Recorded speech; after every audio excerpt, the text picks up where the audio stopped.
Hey, beautiful people. How are you? I hope everything is going well. I hope you're doing well. Today, actually, what I want to talk to you about, so I put on my community tab like 3 months ago. I know, shame on me. Please forgive me. Did anybody have any video requests? And I'll do that from time to time. And so I got one comment back from Miss Poetic, and she had asked me to share what I'm currently reading.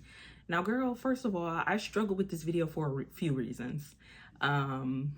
You already know the health and all of that stuff, but past that point, I struggle with this video because while I have so much good book content to read, I am in the worst book/life slump of all time. My reading year started off very strong, and now it's just like, it's like pulling teeth for me to read. And so I'm kind of torn between like, okay, give yourself a break and like, no, push through, because there's a lot of things I want to read. I say all that to say, I'm going to show you what I'm reading, but take it with a grain of salt, girl. And the reason being is because, so this is what I'm reading right now. I don't even know that these are going to get finished. And I'm actually, let's just talk about it. Okay. So the first thing, which is the only like fiction book I'm reading right now, is A Court of Thorns and Roses by Sarah J. Maas. And I remember when this book was like the book, ACOTAR was like the book on Booktube. I almost said Booktok. Booktube. And I was just never interested in it. I just had no desire to read it. And randomly one day I was like, I want to read that. And I think I'm more of a mood reader than I actually acknowledge, because I'm like, no, you're not a mood reader. I think you are, because I can't tell you how many books I've just randomly got this like intense urge, like, no, read that book now. And I go like scouring for it. That happened to me with Harry Potter. Next thing you know, I like read the whole series. So I think I'm more of a mood reader than I give myself, but that's a different conversation. So anyway, I am on page 232 of, I don't want to spoil myself. Where am I? Let me see. I'm on page 232. I think it's like 300 or 400 pages. Of 416. So I'm definitely like halfway through the book. Okay. And I was really enjoying it. I was really into it. And then as it happens, you know, life has just been happening and I've just gotten out of the vibe with it. So now for some reason, I'm like struggling to get back into it, but I was enjoying it when I was reading it. And if you don't know, this book follows our main character. Why do I always forget how to pronounce this girl's name? Feyre, I think is how you say it. And basically like she kills this wolf while she's out hunting to provide for her family. And so she kills this wolf, and then this creature shows up at her door, basically demanding to know who killed the wolf, who's responsible, because me and you about to have words. And the book basically just takes off from there, okay? And I love the premise of that. I love everything about it. Really enjoying the book. I don't actually know if I like her as a character, though. I'm not going to hold. I go back and forth with whether I like her or not. But yeah, so I'm all into this ACOTAR world. And the other thing is, you can't see it, but behind me, I have every single book in the ACOTAR verse. So I need to finish this one and then just like get into a new one fresh. But yeah, so if you have tips, if any of y'all have tips for like a book slump, please send them my way. I'm eventually, when I do come out this book slump, I'm definitely going to do a video on like the tactics and stuff that I tried that were most helpful for me. But send me your tactics as well, because right now, what I'm honestly doing is I am rereading Get a Life, Chloe Brown, which is one of my favorite books, one of the best books I've ever read. I read it for the first time last year, and then I have probably read this book like at least 50 times this year. I wish I was joking, but I'm not. I just literally finish it and I start it over, or I start the audiobook. I also have the other two books, like the audio version. So I go back and forth between just starting one of the audio versions. It's almost like, you know, like when you have a comfort show and you're like, I'm just going to put this show on and like mindlessly watch it, but my mind is somewhere else. I'm like basically mindlessly reading this trilogy. Why did I just say that so slow? It's late, y'all. But yeah, I'm just like mindlessly reading this. So the first book follows the oldest character, the oldest sister, Chloe Brown.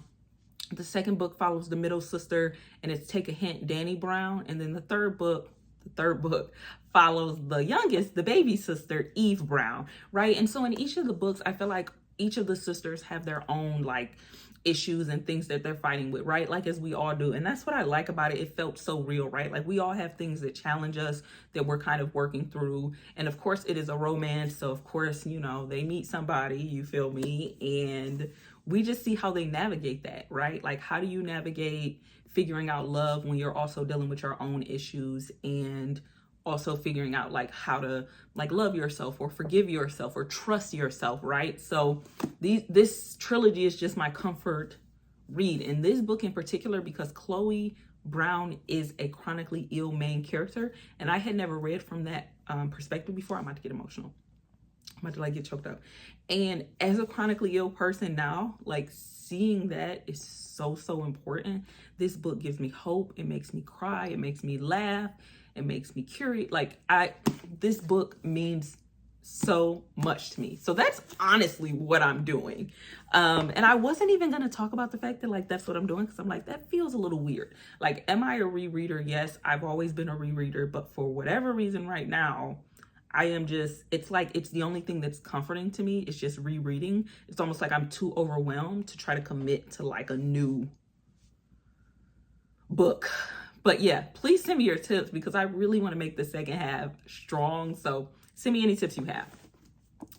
The other things that I'm reading, right?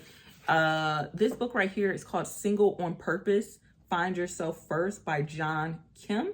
And apparently he is a best-selling author of I Used to Be a Miserable Fuck. And I'm pretty sure he has I can't remember if The Angry Therapist is a book of his or if it's his blog. I can't remember. He talks about it in the book. I am absolutely loving this. Yeah, he blogs as The Angry Therapist. I am absolutely loving this book. I'm only 52 pages in, but let me just see if I can show you. Like, wait, I'm not showing you shit, am I? Hold on.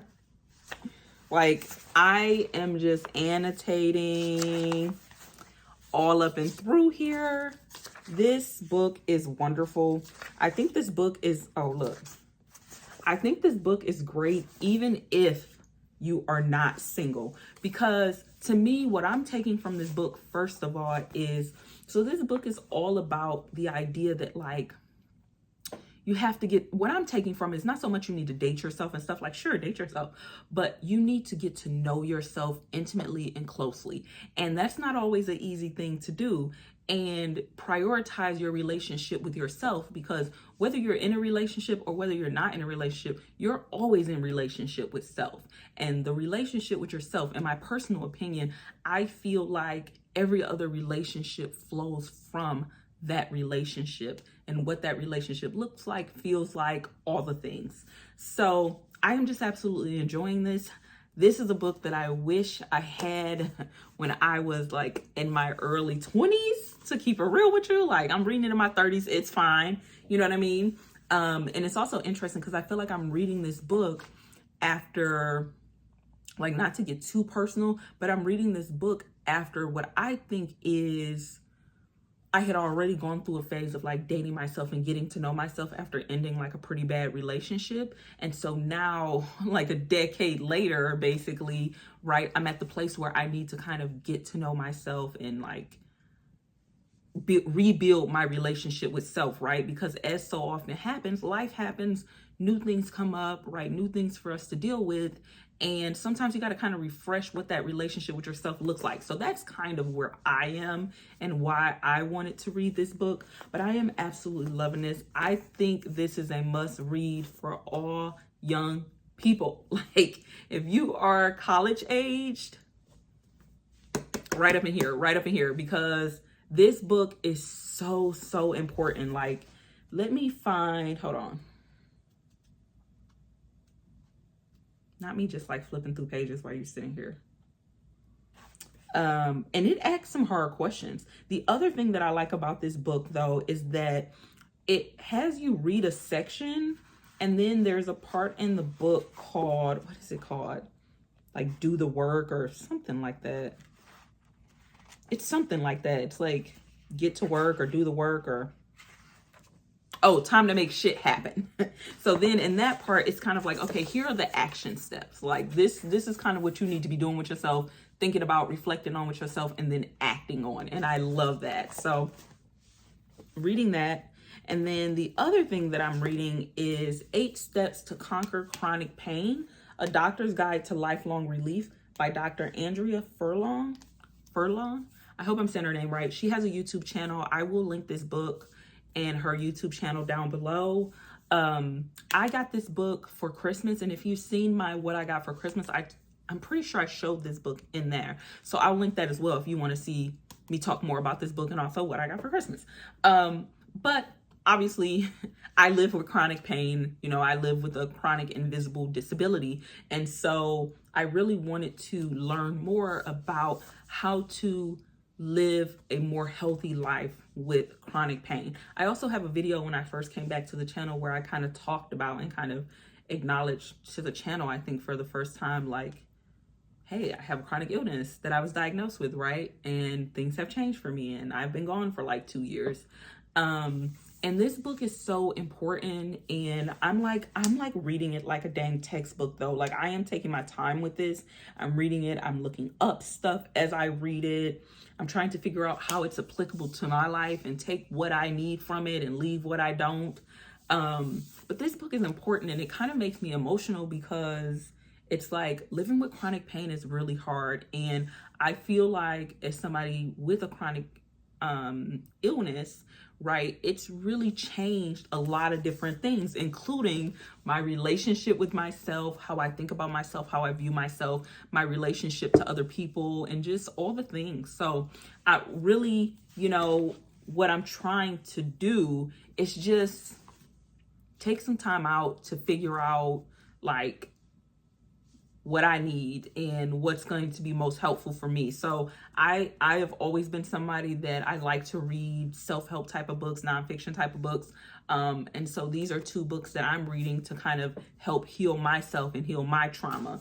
So that's what I got going on. I know this got a little deep for current reads, but I hope you enjoyed anyway. This is probably one of the most boring current reads videos I've ever done though, because you know, like I said, I'm on the struggle bus with reading. But I hope you enjoyed. Thank you so much for requesting the video. And let me know if y'all want me to do the mid-year book freak out tag, because I think I'm going to do that. I did it on my channel years ago, and I want to try to do it every year. So I think I'm going to do that. But yeah, so that's what I'm reading. Thank you so much. Let me know what you're reading, and also let me know how your reading year is going. Like, is it trash? Is it good? Is it meh? Like, let me know. I really want to know, like, how's your reading year going?